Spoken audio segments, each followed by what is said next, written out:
The raw, damp chill of an October morning clung heavy to the Appalachian foothills near Raynell, West Virginia. It was October 17, 2003, a date that would etch itself into the collective memory of this quiet, forgotten corner of the state. Sunlight, struggling to pierce the thick, ancient canopy of oaks and maples, cast long, distorted shadows that danced like spectral figures across the leaf-strewn forest floor.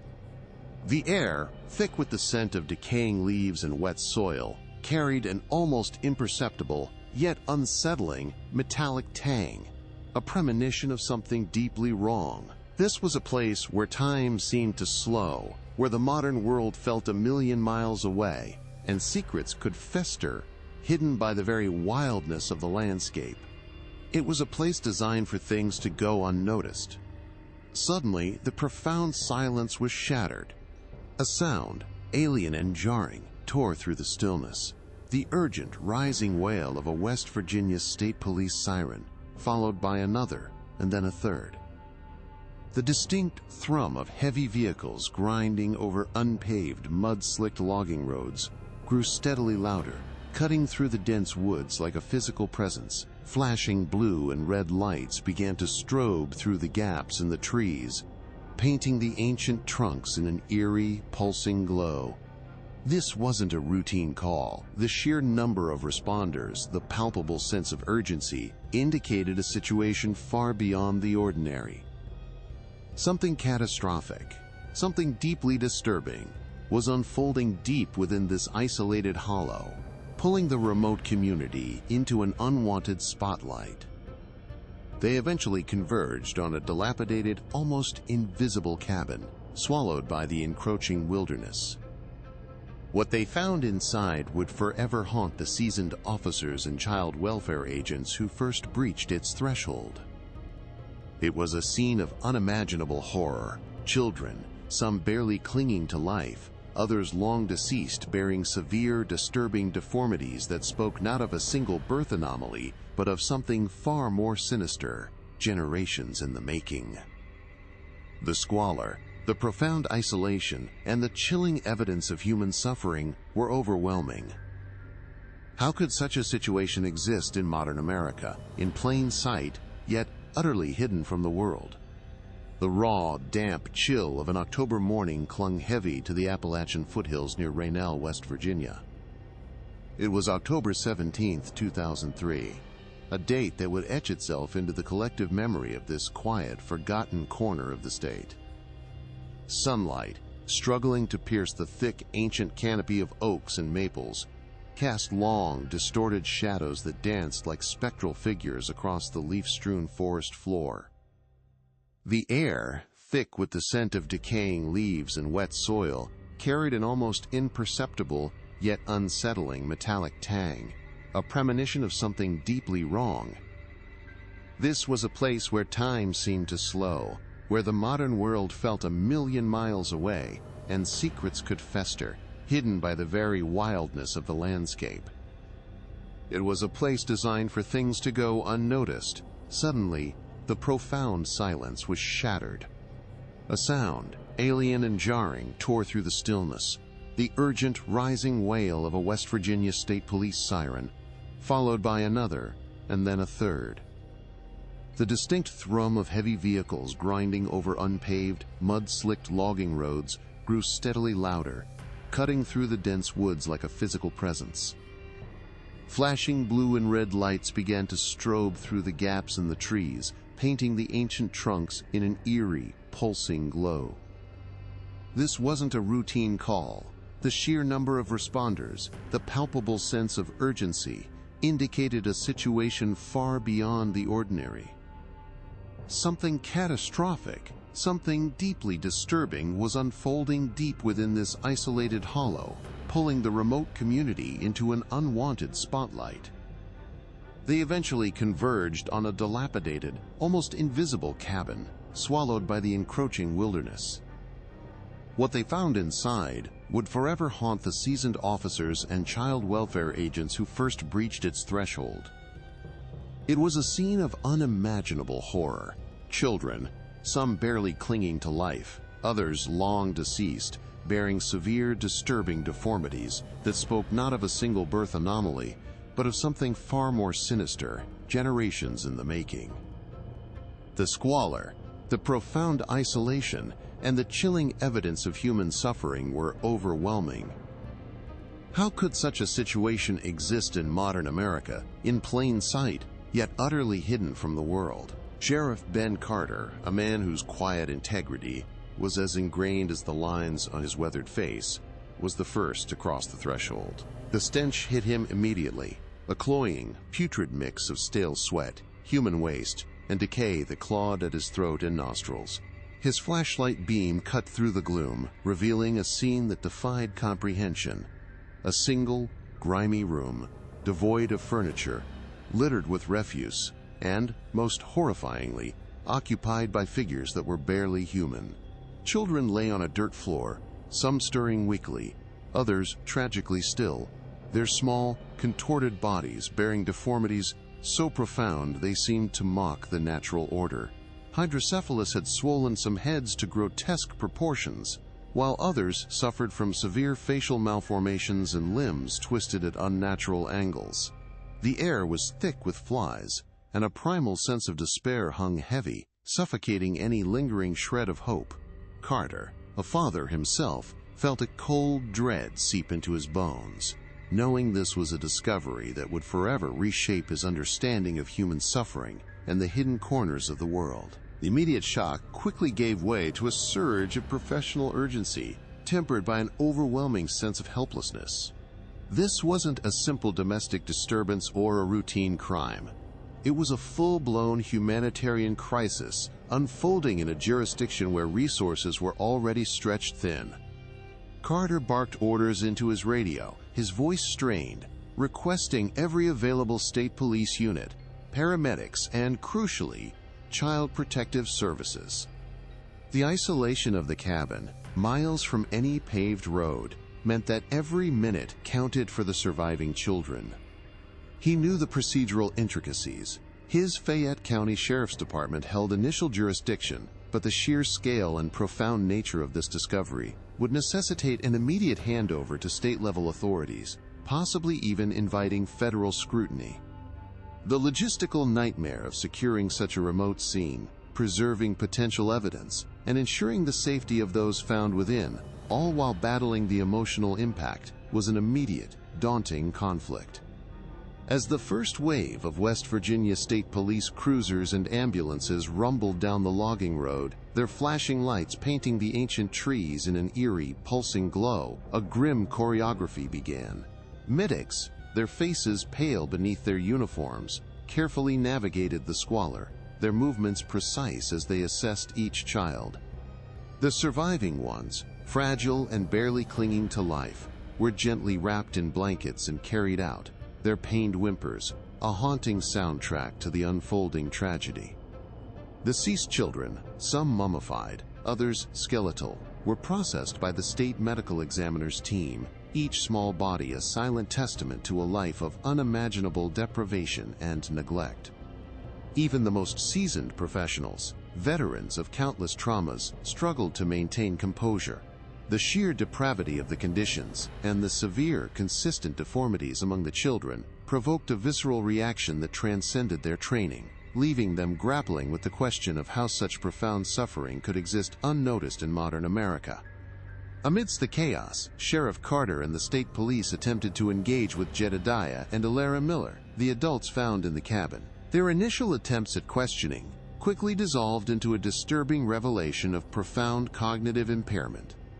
Jedediah, a man in his late 30s or early 40s, malnourished and unkempt, responded with blank stares and garbled sounds, his eyes wide with a childlike fear that seemed to grasp nothing of the gravity of the situation.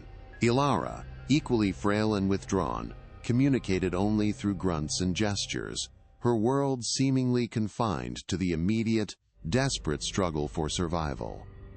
Traditional interrogation techniques were useless. Their limited vocabulary and apparent inability to comprehend basic concepts immediately raised a critical legal and ethical dilemma. How could they be charged under West Virginia law for crimes like severe child neglect or even incest, when their mental state suggested they might not understand the very nature of their actions, let alone the concepts of law or accountability.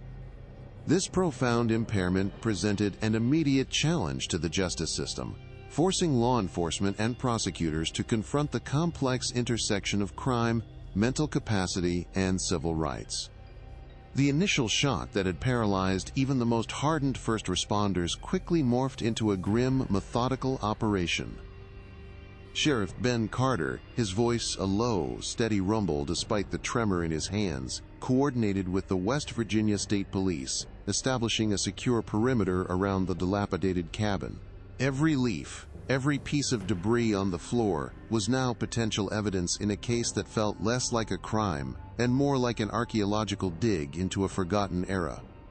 Forensic teams, their faces masked and gloved, moved with practiced precision, documenting the profound squalor, the primitive tools, and the chilling absence of any modern amenities. This wasn't just neglect, it was a life lived entirely outside the 21st century, a stark, unsettling testament to generations of extreme isolation that defied contemporary American understanding. The sheer scale of the scene and the profound tragedy it represented made it clear this investigation would demand resources far beyond what Fayette County could typically muster, necessitating an immediate and comprehensive multi-agency response. As the gravity of the situation became undeniably clear, the investigation rapidly escalated beyond state lines, drawing the attention of federal authorities. FBI agents, including specialists in child exploitation and behavioral analysis, began arriving, their presence underscoring the unprecedented nature of the Miller case. Their expertise was crucial in meticulously processing the cabin, searching for any scrap of information that could explain how such a horrific scenario could persist undetected for so long. Every tattered blanket, every crudely fashioned utensil, every bone fragment was carefully cataloged, forming a chilling mosaic of a life lived on the fringes of humanity. The sheer lack of external contact, evidenced by the absence of modern packaging, electronics, or even store-bought clothing, indicated a family that had deliberately, or perhaps instinctually, severed all ties with the outside world, creating a self-contained and ultimately self-destructive ecosystem of profound human suffering. Concurrently, the medical investigation unfolded with a somber urgency. At the West Virginia State Medical Examiner's Office, Dr. Evelyn Reed's team, working in conjunction with forensic pathologists, began the harrowing task of examining the deceased Miller children. Their initial findings were profoundly disturbing. Severe, consistent deformities across multiple generations, including pronounced hydrocephalus, facial dysmorphism, and limb abnormalities. Simultaneously, the surviving children, fragile and profoundly underdeveloped, were transported to a specialized medical facility where Dr. Reed's genetic services team initiated comprehensive assessments. Blood samples were painstakingly collected from Jedediah, Elara, and the living children, marking the beginning of an extensive genetic sequencing process designed to uncover the scientific basis of their conditions. The preliminary medical consensus pointed to a chilling hypothesis: extreme consanguinity, a generational pattern of inbreeding that had systematically eroded their genetic health, leaving them vulnerable to a litany of devastating disorders and a life of profound suffering. While the forensic and medical teams delved into the physical evidence, Sheriff Carter's deputies embarked on the arduous task of piecing together the Miller family's history. This wasn't a typical genealogical search. The family's extreme isolation meant they had left virtually no paper trail. Local historians and seasoned county clerks were enlisted to pore over antiquated land deeds, faded census records, and forgotten tax documents. Whispers among Raynell's oldest residents began to surface, fragmented tales of the Miller hermits, a family who had retreated into the deep hollers generations ago, shunning modern society and maintaining a fierce, almost feral, independence. Each small clue, a forgotten property line, a mention in an old church register, or a faint signature on a long-expired hunting license, became a critical piece of the puzzle, slowly revealing a pattern of intentional withdrawal and an alarming history of intermarriage within the family line, confirming the growing suspicions of profound inbreeding. To further understand the Millers, phantom existence, law enforcement initiated extensive checks across national databases. Their names, any available fingerprints, and even crude sketches of their faces were run through missing persons registries, criminal databases, and social services records at both state and federal levels. The results were stark and consistent. Virtually no hits. Jedediah and Ilara Miller and their children were ghosts in the American system, completely unrecorded, untaxed, and unknown to any official entity. This chilling lack of documentation underscored the unprecedented depth of their isolation, revealing a family that had not merely slipped through the cracks, but had actively and successfully disappeared from the collective consciousness of modern society. The investigation was no longer just about a crime. It was about confronting the uncomfortable reality that entire family lines could exist, suffer, and perish in plain sight, yet utterly invisible to the very nation in which they resided. As Dr. Reed's medical reports solidified, painting a stark picture of generational inbreeding and genetic decay, the legal arm of the investigation faced its most daunting challenge. Assistant Prosecuting Attorney Sarah Jenkins, a sharp, pragmatic lawyer with a decade of Fayette County experience, found herself in an unprecedented ethical and legal quagmire. How do you prosecute individuals for severe child neglect, abuse, or even incest, when Jedediah and Ilara Miller appeared to lack the fundamental cognitive capacity to comprehend the gravity of their actions, let alone the charges? Their initial psychological evaluations strongly suggested severe intellectual disabilities, raising immediate questions about their competency to stand trial. This wasn't intentional malice, it was a horrifying consequence of extreme isolation and ignorance, making traditional criminal justice pathways seem inadequate, if not entirely unjust, for perpetrators who were also, in a tragic sense, victims themselves. The legal team was in uncharted territory, grappling with culpability, where understanding the law itself seemed an impossible barrier. The prosecuting attorney's office, with state police, sought urgent consultation with specialists in forensic psychology and disability law. Public defenders assigned to Jedediah and Ilara quickly challenged their competency, citing preliminary assessments depicting individuals functioning at a severely diminished intellectual level. Legal precedents in West Virginia and nationwide consistently held that a defendant must understand charges and assist their own defense. For the Millers, this threshold seemed impossibly high. Lawyers debated mens rea, the guilty mind, a cornerstone of criminal law. Could intent be proven when the accused barely grasped cause and effect, let alone societal norms they had so devastatingly violated? The legal system, designed to punish knowing lawbreakers, was ill-equipped for such profound ignorance born of generations of isolation, creating a significant procedural bottleneck and threatening traditional justice. Faced with this insurmountable legal hurdle, the state's focus shifted from criminal prosecution for Jedediah and Ilara. The immediate priority became the long-term welfare of the surviving children and, surprisingly, even the adults themselves, who were clearly incapable of self-care. The system, designed for accountability, found itself in a position of forced compassion. Instead of prison cells, discussions turned to state-run long-term care facilities equipped for severe intellectual disabilities and complex medical needs. This outcome, while not offering the retributive justice many might expect, represented a profound acknowledgement of the Millers' unique circumstances, a family so far removed from society that they existed in a moral and cognitive vacuum. It was a concession to reality, an admission that some tragedies transcend conventional crime and punishment, demanding intervention rooted in protection, not retribution. After the initial shock, the forensic investigation at the cabin intensified, moving beyond mere documentation.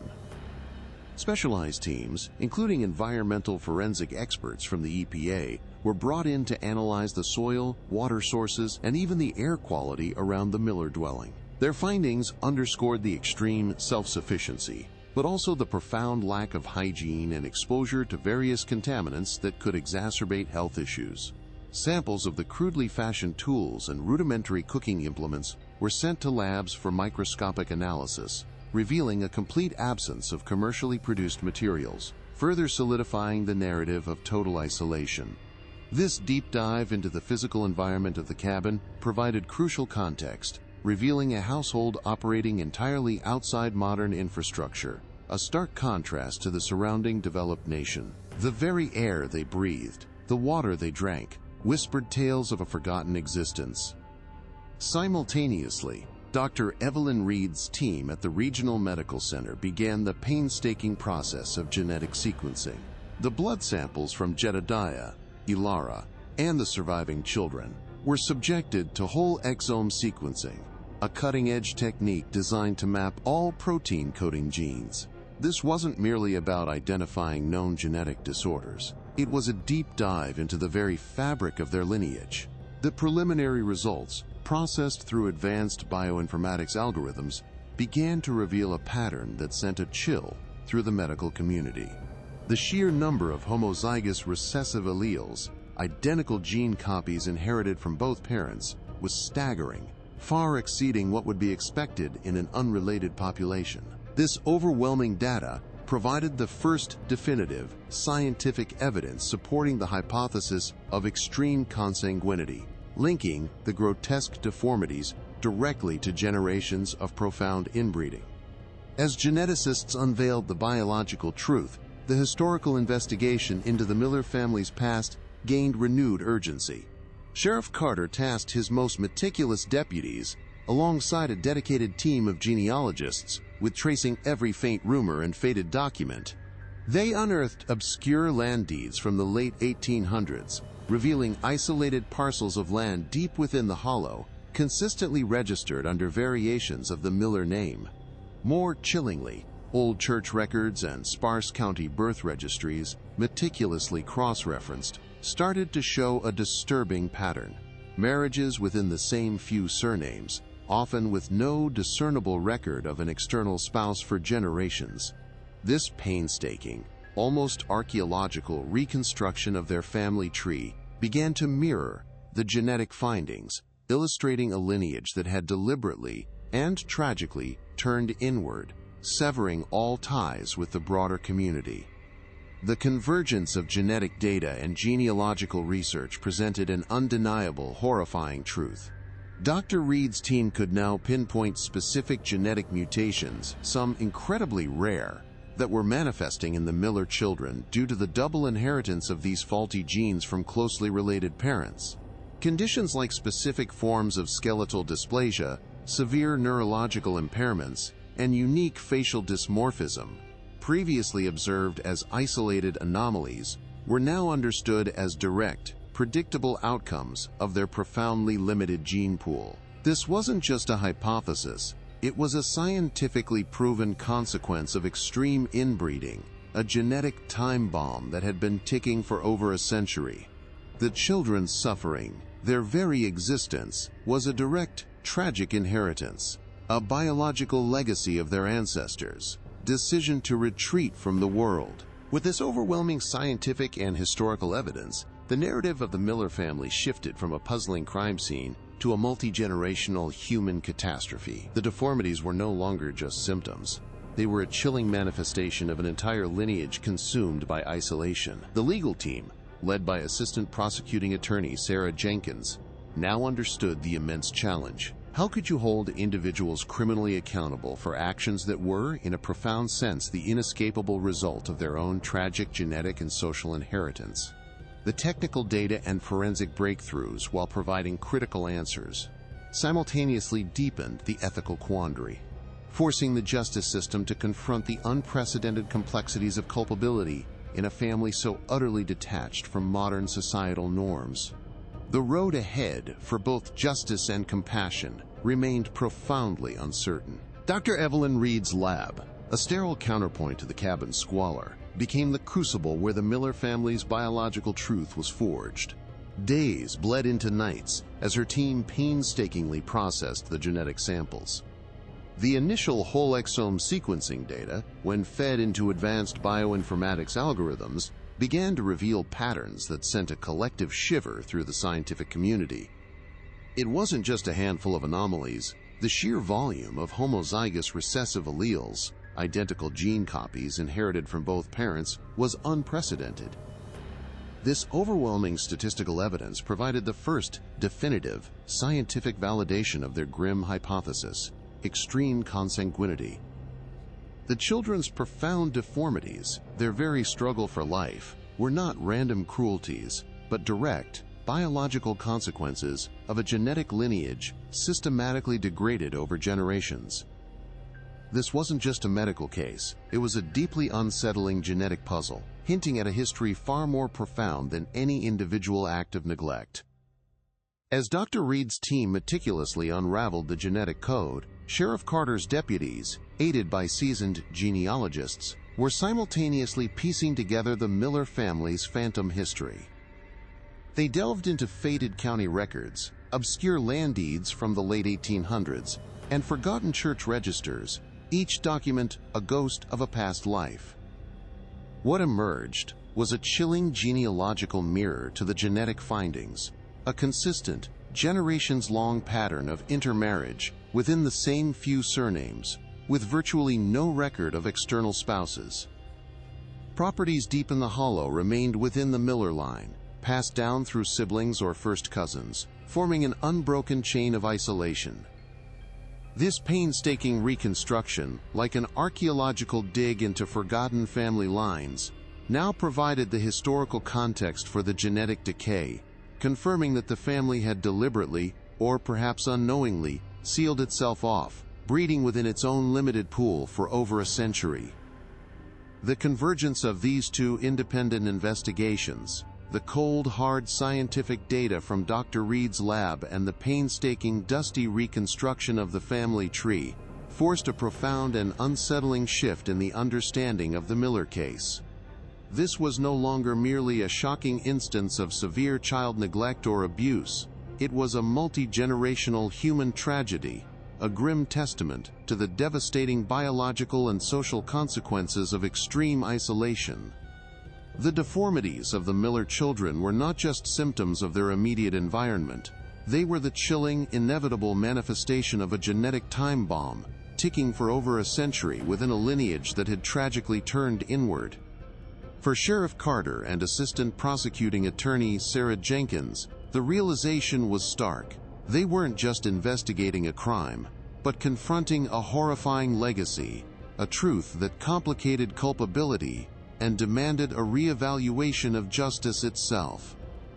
The horrifying story of the Miller children, initially confined to local West Virginia news, exploded onto the national stage with a visceral force. A leaked medical report, detailing the grotesque deformities and the chilling genetic findings, found its way to a major investigative journalism outlet in New York.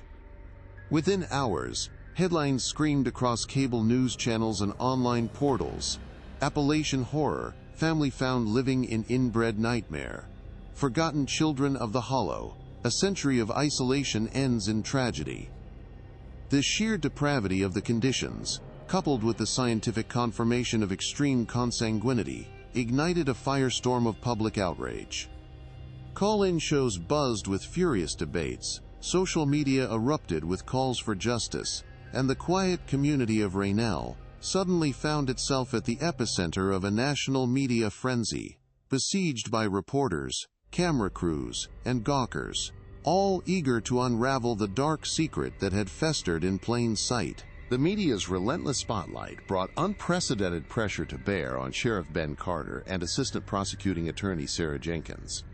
Every press conference became a grilling session, with reporters demanding answers. How could this happen? Why wasn't anyone aware? Who was accountable? The complex ethical dilemma surrounding Jedediah and Alara Miller's profound cognitive impairment, which had previously been confined to legal and medical discussions, was now thrust into the harsh glare of public opinion. Many demanded immediate criminal charges, fueled by a visceral need for retribution, unable to reconcile the horrific suffering of the children with the nuanced legal arguments about the parents' mental capacity. Child welfare advocates and disability rights groups also weighed in, adding layers of complexity, arguing for compassionate care over punitive measures, further complicating an already intractable situation. Adding to the chaos, small, impromptu protests began to gather outside the Fayette County Courthouse. While not large, these demonstrations, amplified by national media coverage, served as a potent symbol of public frustration. Some placards demanded justice for the Miller children, while others decried government negligence, pointing fingers at a system that had seemingly failed to protect its most vulnerable. The local community of Raynell, already reeling from the shock and the unwanted attention, found itself further fractured. Lifelong neighbors debated the case on street corners and in diners, some expressing shame and a desire to move past the tragedy, others advocating for greater introspection, urging the community to confront the hidden pockets of poverty and isolation that had allowed such a horror to unfold in their midst. The national conversation quickly transcended the specific Miller case, evolving into a broader, uncomfortable examination of rural poverty, generational isolation, and the limitations of social safety nets in remote American regions. Experts from various fields, from sociology to public health, appeared on television, dissecting the systemic failures that could allow a family to vanish so completely from official records. While the focus remained on the children's suffering, the narrative expanded to include the plight of forgotten communities across the country, prompting uncomfortable questions about America's responsibility to its most marginalized citizens. This dramatic escalation, fueled by media and public outcry, ensured that the Miller family, once invisible, would now forever be etched into the nation's collective consciousness as a tragic symbol of profound neglect and the devastating consequences of extreme human isolation. The sterile conference room at the regional medical center felt miles away from the squalor of the Miller cabin, yet its quiet hum held a different kind of tension. Sheriff Ben Carter sat beside Assistant Prosecuting Attorney Sarah Jenkins, their faces etched with a grim anticipation. Across from them, Dr. Evelyn Reed, her usual scientific detachment tempered by a visible somberness, prepared her presentation. This wasn't a routine medical briefing. It was the culmination of weeks of painstaking genetic analysis, the moment where science would finally lay bare the darkest secrets of the Miller lineage. The air was thick with unspoken questions, the lingering horror of what they had witnessed in the hollow, and the desperate hope for a definitive answer, no matter how profoundly disturbing that truth might prove to be. All eyes were on Dr. Reed, ready for the biological explanation that could finally make sense of the incomprehensible suffering. With a click, Dr. Reed projected a complex genetic map onto the screen, a chilling tapestry of human DNA. Her voice, calm but heavy, explained the overwhelming presence of homozygous recessive alleles, identical gene copies inherited from both parents, a clear, undeniable signature of extreme consanguinity. She pointed to specific genetic markers, correlating them directly with the grotesque hydrocephalus, the severe facial dysmorphism, and the twisted limbs observed in the Miller children. These deformities, she stated, her gaze sweeping across the room, were not random anomalies. They were an almost inevitable outcome, a genetic time bomb ticking for over a century, set off by their ancestors' decision to retreat from the world and breed within their own profoundly limited gene pool. The scientific certainty was chilling, confirming these children, in a biological sense, never truly had a chance at a healthy life. The silence that followed Dr. Reed's presentation was profound, heavy with the weight of her words. Sheriff Carter felt a cold, deep ache in his chest. The scientific explanation, while providing clarity, also stripped away any illusion of simple malice. Sarah Jenkins, the prosecuting attorney, stared at the genetic map, her legal mind grappling with an unprecedented ethical quandary.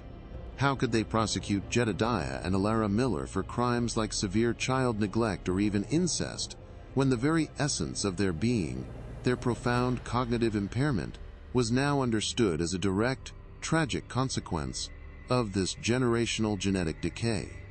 The concept of asterisk mens rea dumber amori, to one misters of a guilty mind, seemed to crumble under the undeniable weight of the scientific truth. The children's suffering was clear, but the perpetrators, in a harrowing twist, were also profound victims of a lineage that had utterly failed them, forcing the justice system into uncharted, morally complex territory. The legal battle surrounding Jedediah and Alara Miller reached a complex, almost unprecedented conclusion. Given the overwhelming evidence of their profound intellectual impairments, corroborated by extensive psychological evaluations and Dr. Reed's genetic findings, prosecutors, led by Sarah Jenkins, made the difficult decision not to pursue criminal charges for incest, proving mens rea, the guilty mind or criminal intent, for individuals who barely comprehended their own existence, let alone the societal norms they had violated, proved insurmountable under West Virginia law. Instead, the focus pivoted entirely to their welfare. Both Jedediah and Alara were deemed medically unfit to stand trial for severe child neglect and abuse. They were committed to state-run long-term care facilities, receiving basic care and supervision, their lives now confined to institutions, a tragic testament to a lineage that had slipped entirely outside the embrace of modern society and its laws. This outcome, while not punitive, reflected the profound ethical complexities of their case. The surviving Miller children, fragile and profoundly developmentally delayed, faced a lifetime of challenges. They were placed in highly specialized care facilities, equipped to address their severe medical conditions and profound cognitive impairments. Their journey would be one of constant support, far removed from the natural integration into society most children experience. For the quiet community of Raynell, the discovery of the Miller cabin left an indelible scar. The initial shock slowly gave way to a somber reflection. Conversations sparked in local diners and church halls, grappling with the uncomfortable truth of a forgotten family in their midst. It forced a raw, honest look at the hidden pockets of rural poverty and extreme isolation that still existed, even in 21st century America, prompting local outreach initiatives and a renewed, albeit painful, awareness of neighbors living entirely off the grid, tragically unseen. The Miller case, once a local horror, briefly seized national headlines, sparking a raw, often uncomfortable conversation across America. It ignited debates not just about child welfare and neglect, but about rural poverty, generational isolation, and the very limits of social safety nets in remote regions. Experts dissected how a family could exist so utterly outside the system, a stark, cautionary tale of what happens when individuals fall completely through the cracks of modern society. The story of the Miller children, born into shadows and brought into the harsh light of public scrutiny, became a grim symbol, a powerful, tragic reminder that even in an interconnected world, profound human suffering can fester unseen. Their legacy forces us to ask difficult questions about our collective responsibility to the most vulnerable and forgotten among us. If this compelling, haunting story moved you, please like this video, subscribe to our channel for more in-depth investigations, and watch our next case, which explores another family lost to the fringes of society.